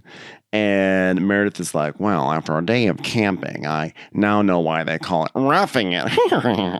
It was a very rough day, and I'm excited to have a smaller group of my friends over for Shabbat and have a lovely, peaceful dinner for once. Which is basically the entire cast except for Mary and Whitney, right? And Angie. And Angie, right. So everybody starts arriving. Bronwyn and Todd arrive. And Bron was like, well, we dressed for Shabbat. I Googled it and I dressed up for Shabbat. Yeah, I Googled it and I Googled what do a bunch of scarves look like on a coat rack. And then I married it. So Bronwyn introduces Britt to Todd, and Brittany's like, she's like, hi, I've heard almost nothing about you, but it was very lovely to meet you. And Bronwyn goes, oh my God, my butthole is so clenched right now. Not mine. Mine's looser than a goose. Am I talking out loud? I could buy and sell 10 Donny Osmonds. Get out of my way, lady. So then, and then Heather goes up to Chloe, and Heather's like, hi, Chloe. Chloe's like, hi. So look over there. That's Bronwyn and her husband, Alan. She keeps calling Todd Alan. And she goes, I don't know her. Chloe's so funny. She's like, I've never met her. So then it cuts to drunk Seth talking to Jared Osmond. And he's like, Jews drink, and we're encouraged to have wine to celebrate life, And the Mormons, they're shunned if they do that. And now that's a flaw in the business model, huh? Jared's like, yeah, but on the other hand, liberal tears, am I right? So Chloe's like, hey, Heather, did you go on a mission and then go to BYU? And Heather's like, no, I graduated BYU and then I went on a mission. Oh, so do you know what soaking is, Brooks? Brooks, get over here, Brooks. Do you know what soaking is? He's like, yeah, but I heard it's a myth. It's not a myth, but jump humping is a myth. What's jump humping? That's when you're docking or soaking and someone jumps on the bed so that there's motion without you exerting any energy. Wait a minute. I thought that's what soaking was. That's like totes soaking. I'm pretty sure that's soaking. No, that's soaking is like a dog in a bun. And Chloe's like, oh my God, that sounds terrible. Heather's like, yeah, I've never seen, nor have I participated in jump humping, but I definitely have soaked. I've soaked. I did it in a bolero jacket. Well, we have diamond-shaped coffee ice cubes, so that's something. I know Meredith just announcing this, and Heather just pushes past her and is like, "Hi, Bronwyn, you look gorgeous." And so she basically meets Todd for the first time. He's like, "Hi, how are you, lady? You look like you're soaking wet right now." Oh, if only you knew what we were just talking about. Oh, anyway, wow, firm grip, a strong handshake. I love a strong handshake. And Todd just looks at the camera like, who is this crazy lady talking to me right now? So then Lisa and John come and they all sit down and Meredith gives a speech. She's like, well, thank you for all coming. Shabbat Shalom, sunrise, sunset, if I were a rich man. I'm just so excited to have everyone in my home. Tradition for what I feel like is a very special Shabbat Yenta Shabbat dinner. Thank you. Thank you so much. I'm embracing Judaism and musicals, and my bat mitzvah is getting closer than ever, which is a different musical. I don't think very Jewish, but still, it's a musical. So I'm going to light the candles right now because, traditions are important, and I would like to welcome my children to do the prayer with me. And Chloe and Brooks doing the prayer in their monotone, over it voice is just it's just the best. They're like, Baruch atah Adonai Elohim melech haolam. Be nice to chaperone. She'll yell at you. Goffen. Just they're so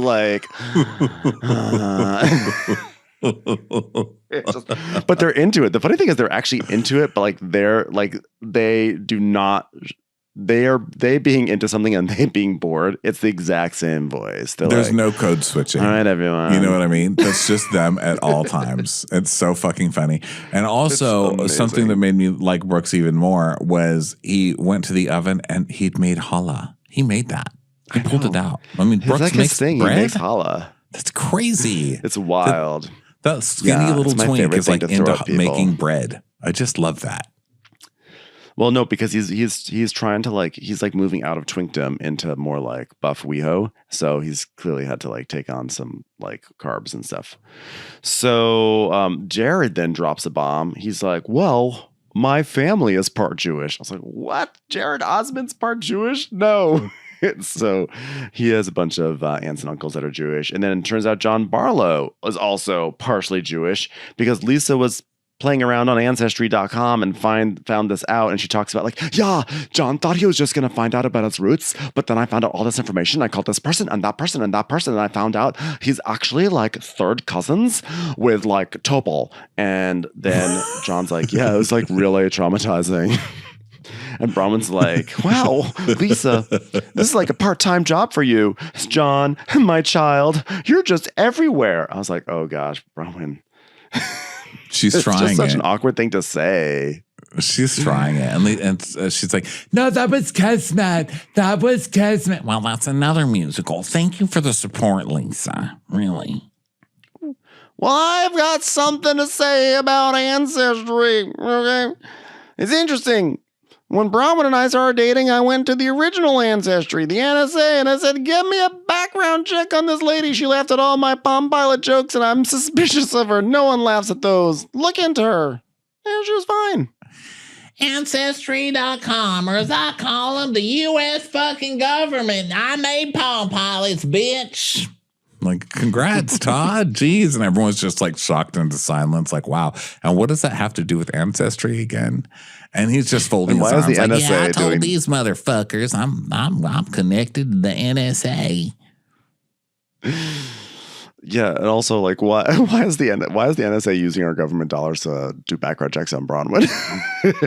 I mean, I support it because I think it's so campy that I appreciate our government doing campy things, but like, you really probably should be doing other things rather than taking requests from private citizens to do background checks.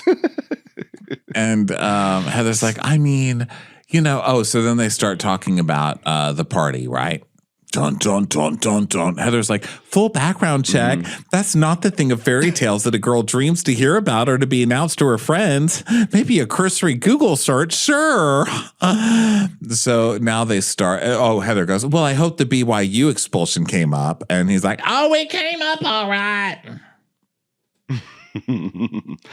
So then Lisa's like, so Heather, what did you do today? She's like, well, I cried into my pillow after my camping failure yesterday. It was horrifying. And Lisa's like, yeah, we really wrecked it because we all decided to scream at each other at once. And Bronwyn's like, well, here's how I see it.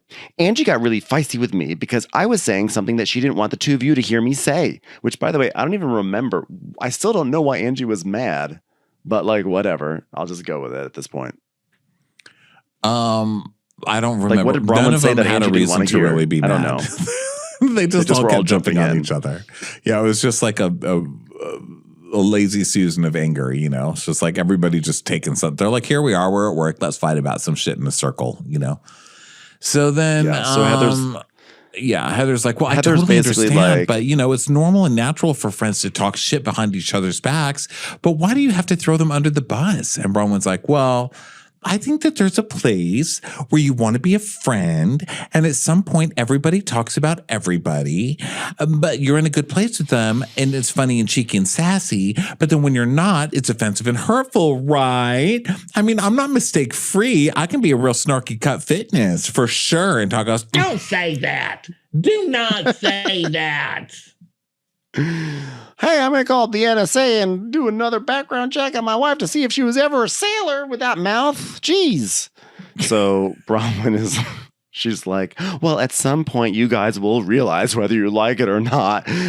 You know, whatever I say, you may not like it, but it's never been untrue. And like Bronwyn, I feel like Bronwyn's being really extra at this Shabbat. Like no one else is, she's just like in a different like temperature than the rest of the room, and they're like, okay, yeah, right. she's trying, she's still auditioning too hard. Like she's coming in and she's trying to start a war at every episode, and it's like, you just spent the last episode sobbing that everybody's trying to start wars with you, and then everyone's being nice to you, and now you're trying to restart wars with new people. Like, just chill, okay? Your job is secure. Yeah. You're fine. You're doing fine. She's doing a great job. She's doing a great job all season. This was the first episode where I felt like she was actually a little off.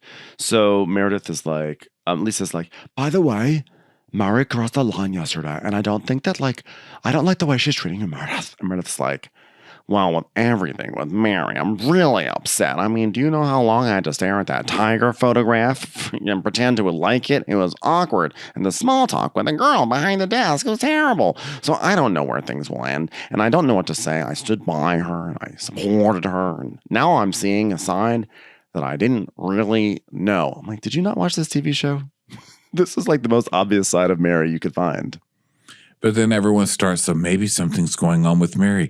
Maybe something is going on. And Brittany's like, oh, guys, ding, ding, ding, ding, ding. Jared just took a dinner roll, which I think means he's asked me to have his children.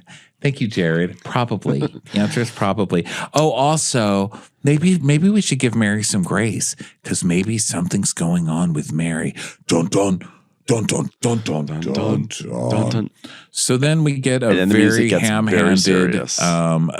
ham-handed entry into a serious scene about a child because it's like serious music, a church bell, children playing in the echoes. A scooter falling over in the street with the wheels still spinning. I was like, Jesus, did somebody get kidnapped? But we know what this is going towards because we've all seen previews and everything. So this is like a pretty gut-wrenching scene. Probably don't really have to get into it too granularly, but basically Mary goes up to finally have this conversation with Robert. And, you're kind of expecting him to say the same thing like, no, I'm fine. But he just kind of comes out with it. He's like, yeah, I'm doing Xanax, and I take an Adderall to deal with the Xanax, and then I do Xanax with cocaine, and I do it with Molly, and does it with he's taking Oxy. I mean, it's like he is, he's gone down a path, and Mary, her heart is breaking hearing all this and really being confronted with this, and it is gut-wrenching to watch. Just the whole setup was bizarre. First of all, he seemed kind of lucid, which was odd because he seemed not so. And I mean, as the scene went on, his eyes were still kind of opening and closing really slowly and stuff. Yeah. But it was just an odd scene. The whole setup was weird. It was like, okay, we're just going to have this talk. And she's like, you're going to tell me. And she just sat there and just waited and waited. And then finally he did. And he just kept, once he opened up, it was like he wasn't even really nervous. He was just like, okay. And then he told a little bit and she's like, okay. And then he just kept, everything he said got worse and worse, as he went. And then she just started sobbing and basically saying he said, you're going to die. She's like, you're going to die. Mm-hmm. Do you even see that this is a problem? And he just kind of stared at her like, no.